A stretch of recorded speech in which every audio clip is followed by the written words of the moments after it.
Vendredi 9 juin 2023, TF1 diffusera un nouvel épisode de Demain nous appartient. Vanessa a tiré sur Georges avec son arme à feu. Si le policier est retrouvé vivant après des heures de fouilles par les enquêteurs, la tueuse en série s'est de nouveau enfuie. Va-t-elle faire de nouvelles victimes? Bruno, Kevin Levy, fait toujours croire à son fils, Nathan, qu'il veut passer son baccalauréat pour le pousser à réviser. Alors que Nathan, à Dégabelais, est toujours plus motivé pour réviser son baccalauréat, son père commence à jouer les mauvais élèves. Il ne cesse de pas réveiller à temps et déçoit son fils, qui tente de le gérer au mieux. Père et fils essaient de trouver leur équilibre en tant que binôme de révision. L'occasion pour eux d'avoir des discussions sur leur passé qu'ils n'avaient jamais eu auparavant. Nathan découvre ainsi le passé difficile de galère de son père.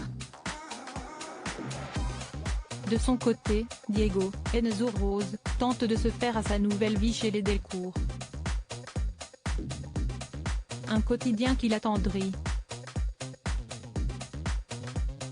Ils croisent chez eux la mère de Chloé Delcourt, Ingrid Chauvin. S'y est alors qu'elle lui dévoile leur secret de famille. Vanessa Lehmann, Victoire d'Auxerre, ne pouvait se résoudre à quitter la ville sans Georges, Maëlle El Ajaoui. En cavale, elle a décidé de le surprendre dans sa voiture avec une arme à feu. Son entourage se rend compte qu'il a disparu et les policiers commencent à le rechercher. La tueuse en série et son ex-compagnon partagent un moment intime qui se finit de manière dramatique. Vanessa Braque tire sur Georges et le laisse pour mort. Une traque sans relâche, la police ratisse la région pour retrouver Georges, Maëlle El Ajaoui, et Vanessa, Victoire d'Auxerre, après qu'un promeneur a signalé un coup de feu dans la soirée.